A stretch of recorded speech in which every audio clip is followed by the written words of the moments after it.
Over 2 decades of sports radio dominance in Utah. My favorite. This is DJ and PK on 97.5, the KSL Sports Zone.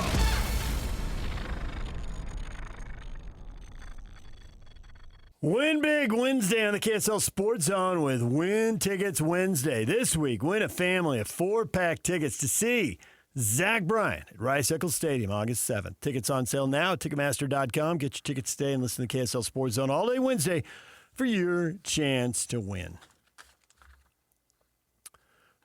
DJ and PK, it is time for the question of the morning. AJ Dybantsa looking better than Darryn Peterson in the Summer League game. What did you think? Scott, pretty sure the Wizards were out to stop one guy on the court. They wanted to prove their guy was better. DP still played well. I don't think he played well, but okay. Tyson says, well, one guy was 7 of 18 for 27 points, and the other guy was 6 of 18 for 24 points. Pretty equal offensively. Well, you better take that up with ESPN because right there in their top headlines, number one, Dybantsa outduels Peterson in Las Vegas debut. Scored more points, won the game, had fewer turnovers. There you go. Not by a lot, but by enough. He outdueled him. I do think that Dybantsa doesn't have to rely on a perimeter shot to score, where Peterson does. Probably true there. Works out because Peterson's a better perimeter shooter. But you're right, because there were a couple times. I mean, Dybantsa had a couple of moves. The one when he drove into the hoop and dropped the ball all the way down to his knee and soared under the hoop and flicked it high off the glass, and the whole place erupted and was doing on. That was pretty slick. But there was another time the Jazz were just packing it in his zone, and he, dribbled, I don't know, it seemed like 20 times trying to get in there and then hit a fadeaway from 13 feet or something. Right, he can do that. We've seen it. Yep. And his strides take up 5 feet. I mean, didn't it look like he just changed jersey? It looked like the exact game that was on display at BYU, especially late in the season when he couldn't throw it out to Saunders for a three, and the whole defense could collapse, and he could still find a way to score. Right. And he averaged 25 points for BYU and led the country, and then he had 27 last night against the same type of defense. Now, he did have a couple of guys who they're in their second summers. They played a year in the NBA. And obviously, Bailey wasn't there, so he did have more guys to throw it to when they were on the court, if you care about that. But, we're breaking down the Summer League game a lot at this point. I think that just at the start especially, Peterson looked tight. I mean, he shot a three that wasn't even close early on. He had a turnover, a couple of them immediately. One, he threw a pass to a guy who clearly didn't go where he thought he was going, so it looked like he threw it to nowhere. Rats. Yeah. I think that if you look at the situation, these kids know everything about it, and they know that they're the prime game, and it's ESPN. And they look over, and once you see DB, it's on. She can analyze a game like nobody. Look at me. Aren't I something when I say that? Because that's what you get when they all tell us how great she is. What they're really trying to say is, yeah, wow, aren't I something? And so with that in mind, the place was packed, NBA players galore.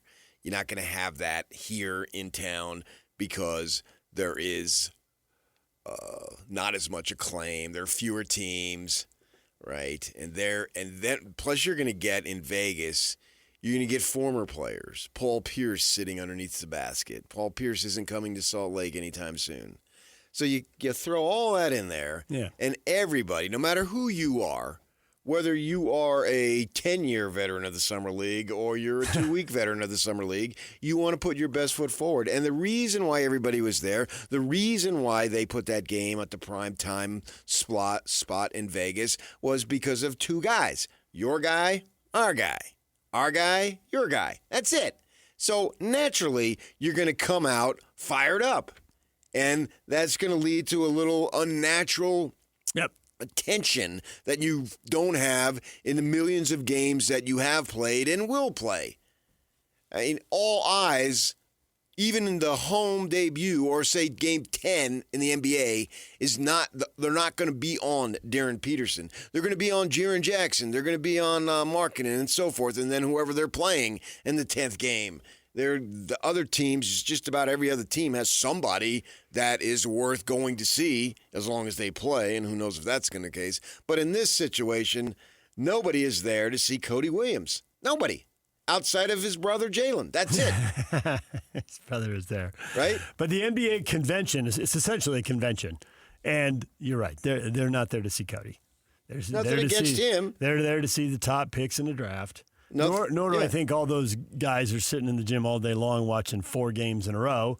They're coming to see their team play, or they're coming to see the stars. In the case of all the Wizards who are there, obviously they could do both at the same time, all the Jazz guys. Right, and they interviewed Trae Young there because he's there. Got to have the subsequent chains around the neck, playing the part, talking about your $200 and whatever million deal, blah, blah, blah. And so, they know. Like, everybody, eyes are on you. So you came out and you didn't play your best game and you were a little off at the start. You had a turnover, a real soft turnover, like the first possession, literally the first possession. And plus, if I'm going to make a name for myself anywhere on this planet in basketball, I'm going to guard the crap out of this guy. I'm going to be up in him as much as I could possibly be. This is an opportunity for me to get a little acclaim myself. And most of these guys who are guarding him, they're not going to be on the team. Not going to be in the league. This is their shot. And you got 10 fouls to work with, so if you got to get physical and get a foul, so be it. Let's get physical. Sing it. Yeah. So, you got that. I understand that. And I want it to be as tough as possible for him, actually, in the summer. So this was a great thing to have happen. You see it. We used to be able to go and watch the practices in training camp in August for the colleges. Now they everything's shut down, or maybe they let you watch the special teams in the last 5 seconds.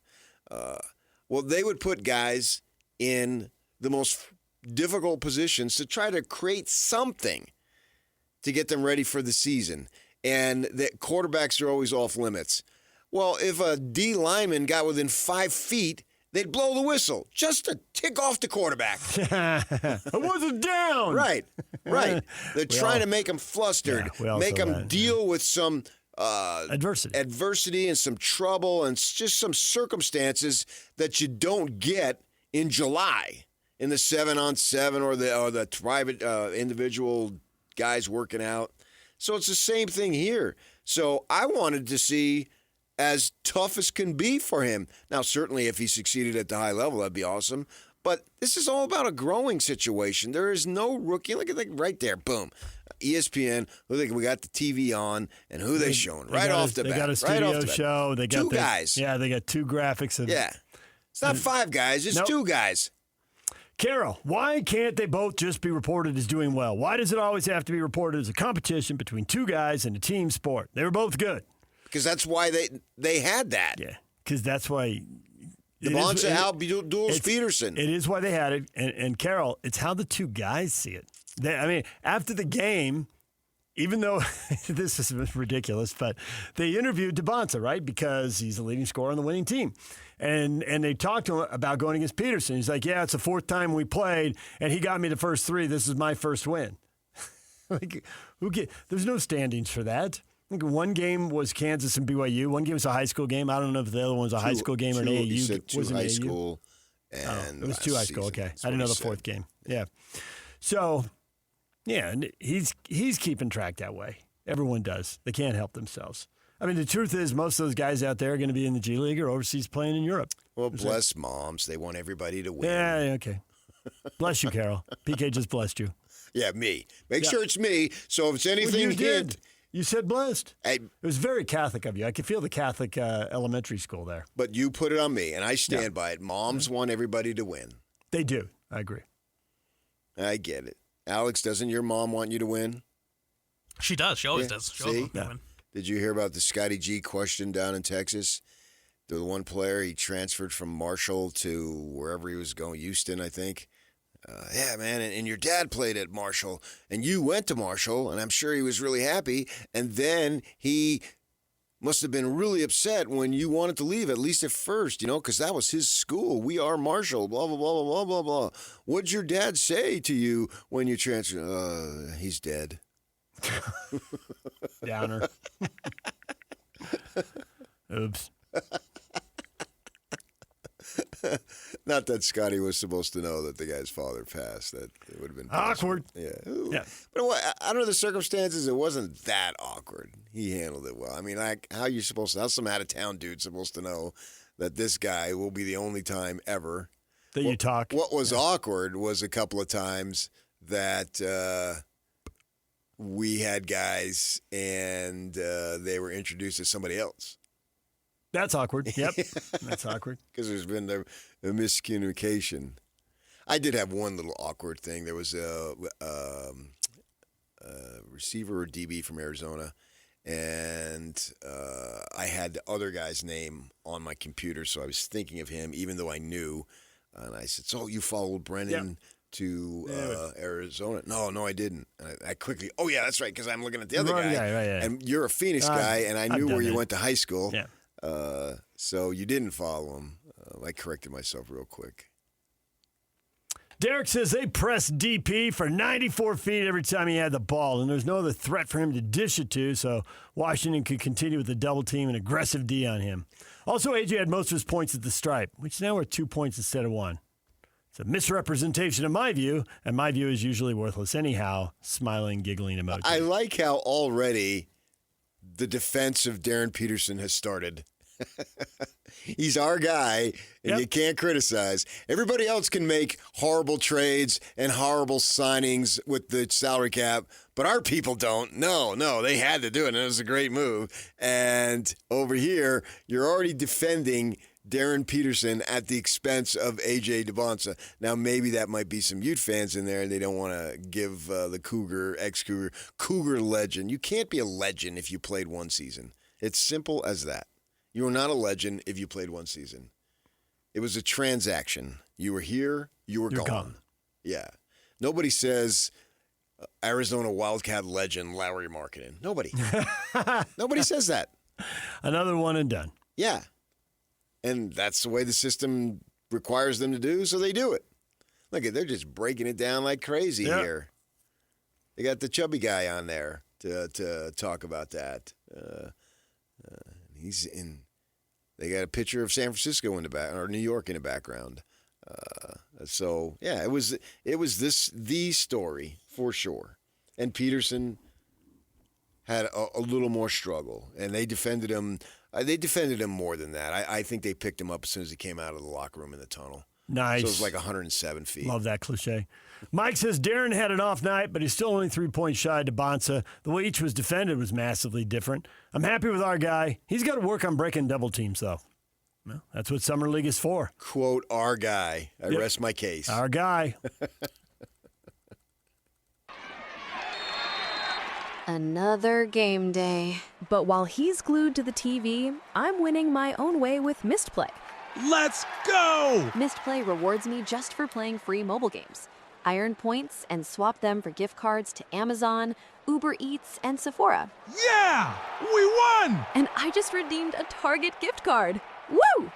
Download Missed Play today and turn your downtime into rewards.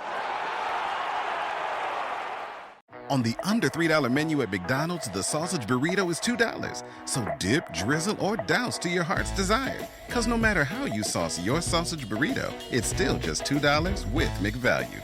Limited time only. Prices and participation may vary. Prices may be higher for delivery. We have the tech to get food delivered in 15 minutes, but we all have horror stories about buying tickets. The Game Time app gives fans the advantage. Get amazing tickets in just a few taps. Fees are included, so what you see is what you pay. And the Game Time guarantee means authentic tickets at the best price every time. Take the guesswork out of buying tickets to concerts, sports, comedy, and more with Game Time. Download the Game Time app and create an account for $20 off your first purchase. Terms apply. That's awesome that they've already latched onto him, and you're going to defend him now, virtually at any cost. Josh says, hey, anyone who watched it would agree.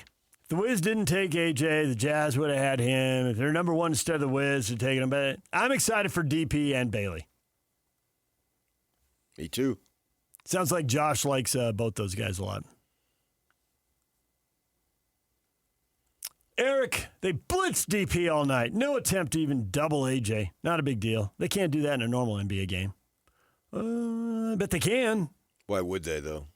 Well, what will happen in the NBA game is if he turns it over, they'll have someone else and it won't continue on. Whereas in the Summer League, if he turned it over against a double team, odds were he was going to bring it up the next possession or the one after that. Whereas in the regular season, if this keeps happening, I don't think they'll have him keep bringing it up. Okay, but why would they double team him though? I mean, you corrected the problem. Why would the problem exist in the first place? Because if the opposing team thinks he's going to turn it over, that's why they double him. They think he'll cough it up. Yeah, but you can double a big man and he doesn't bring the ball up. Why would you double him at all? You just throw the ball to somebody else, and now you got a numbers advantage. Well, because they don't think he can throw the ball to somebody else. I mean, if he does throw the ball, if he beats the double team with a pass, they'll stop doubling him. No, I'm talking about when he gets the ball on the wing and they're already in the set. That's when you're in scoring position. Right, yeah. And I think that nobody double teams anybody at half court unless the game is on the line. If they think he's going to turn it over and he's bringing the ball up, they'll find a way. Nobody does that, though. In the first quarter, nobody does that. No one does that. In a regular season, there is no – guys will look at the coach and say, what are you talking about? I'm going to be dead here. It's more when you run the pick and roll between half court and between the top of the key. When you're trying to score, not bring the ball up. Well, when you're starting the offense 35 feet from the hoop, they will double you. No, they won't. Not in November and January, and no, they won't. They don't play that hard. Colin says, if this is a bad night for DP, I'll still take it. Yeah, I love the defense of our guy, man. Ryan, it's a summer league. Take it easy, boys. We take it as they come, and this is how it came. Right? Brady, they both look pretty equal, honestly. DP had the turnovers, yes, but it's summer league. Who really cares?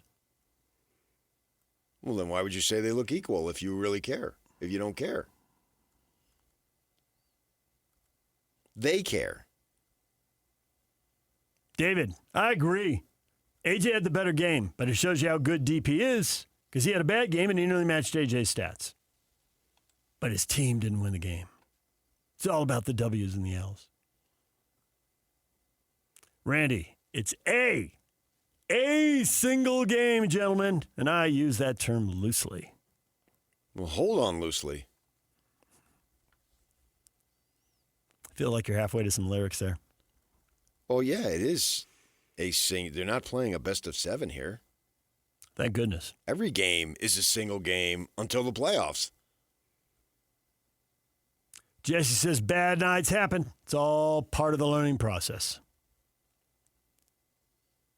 That's what Summer League is there for. Make some mistakes and learn from them. Well, it comes down to will A.J. Dybantsa or is he a better player? Now, you can't claim that the Jazz made a bad move because they didn't have the opportunity to get him. It is more on the Wizards because they had an opportunity to get whoever they wanted. Everybody else didn't. Did they make the right move? And then you go from the Jazz perspective, it's not Dybantsa, it's Wilson and Boozer and whomever else you want to put in there. All the handful of guys that were selected afterward that you may have thought. Or when we look back in 5 years, somebody who was a middle or late round pick, why didn't you pick him? Have to see how that plays out. So right now, if you're going to compare the two and one guy's better, well, that's the guy that the other team took. So the Jazz, they have no accountability for that. They took their guy. I mean, I think that you have to look at the thing that got me was him saying after the game that he didn't have fun playing in Kansas because he wasn't on the ball. And is he good enough to be on the ball to the level that he wants? Because if he isn't, then he's going to play off the ball, and is he going to take himself out of games and blah, blah, blah. You wonder, when he made that statement, and you can go hear it. Why don't you look to find it too, Alex? We can play it later. When he made that statement, one of the things that came to my mind, I don't feel 100% because I'm not playing the role I want to. So that, and I don't know if that's true, but that's a thought that came into my mind when I heard him say that.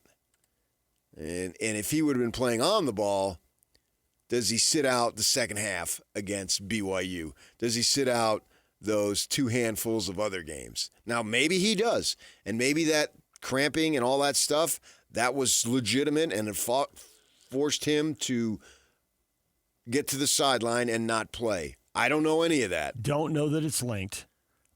But even if it's not linked, if it is linked, clearly that's a problem. That's a big old red flag.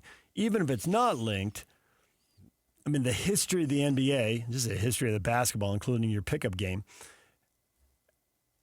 the teammate who isn't happy because he doesn't have the ball all the time is a hard teammate to play with. They drag down the energy of the group. They take selfish shots because they feel like it's my turn. I'm not on the ball, so now it is my turn. It messes everything up. You got to have as much fun or be as committed or play as hard or whatever expression you want to use or all of them combined, whether you have the ball some of the time, most of the time, all the time. How much you have the ball, that can totally lead to selfish basketball. And selfish basketball isn't usually fun to watch, and it isn't usually winning basketball. So you need to be having fun whether the ball is in your hands or not. Nobody really wants to come out of a game, but nobody can play 48 minutes games, so you can't pout when you come out. And Alex, if you missed it, he's got it for you right now. It's been good. I'm back having fun. I wasn't really experiencing that as much as I can because I was off at the time. So just to feel like myself again, being on the ball, that's what comes with it, being double team and different coverages. So keep adjusting. And right now, after a mere 3 games, in the NBA, I don't think he's good enough to have the ball all the time. 8 turnovers in 2 of the 3 games. Not good enough. No, and that's way too many. Yep. That doesn't mean that he can't improve by any stretch. And I want, as I said earlier, him to struggle now. I don't really want it to come so easily. I don't want him to get an inflated sense of, boy, this is easier than I thought. No, I want him to think this is hard. And then you work hard to overcome it. So pile up the turnovers now. Pile up the mistakes now. Yep. That's what they're there for. And one of the ways to improve is to struggle. They can go hand in hand. Struggle, improve. And the vast majority of young players go through exactly that. They struggle and then they improve. And he's already been told that because he said in one of his interviews here in Salt Lake before they went down to Vegas, talking to Keontae, before they even played the first Summer League game, those two went to dinner. What'd you talk about? We talked about, adjusting the league. And Keontae said, however hard you think it is, it's 10 times that. So this is part of the 10 times that. Yeah. You're going to throw the ball and turnover goes to you, and you're like, but that guy didn't cut where he was supposed to. Yeah, well, welcome to the NBA. It happens, Mm-hmm. You get doubled, and you would have gotten rid of the ball, and you would have gotten stripped, but you didn't throw the ball because you saw your guy wasn't cutting where he was supposed to be. Or you made the mistake on your own. It wasn't somebody else's fault. Or you dribble off your foot while you're driving in the hoop, and it goes out of bounds because all of a sudden everything's faster, and you're trying to play at a different pace, and you make a mistake that we didn't see you make when the athletes weren't as good and they weren't as big and blah, blah, blah. Yeah. And he's dribbled off his foot in that game in Vegas. He dribbled off his foot up here in Salt Lake. And I bet he's gone through life not dribbling off his own foot very often. But now it's happening. Guys are bigger, faster, more physical. So it's like Keontae said, everything's 10 times harder. And you just Plus, gotta figure it out. you are, without question, the marked man. You're not going to be the marked man in the NBA right off the bat. There'll be some acclaim that you will have and some attention. But they'll be trying to figure out how to match up with Markkanen and Jackson and Keontae. Yeah, and now it's all about you. Yeah. And at some point, Ace will walk by you and go, I know, dude, that was me last year. So that's great. And keep battling, man. That's really all I want to see. And he's got to make baskets. He made a few baskets. I mean, he missed a few shots, and his shots come and go to an extent. But he made enough of them. I want to see what he's going to do in the face of struggle. That's to me, that's what it's about. Because then, I don't think he'll receive as much attention in the regular season at the start. Maybe year 2, 3, 4, 5, you want him to, because that means he's fulfilled his description of being a big-time player. So get to that point. But for right now, no. But in the summer, yes.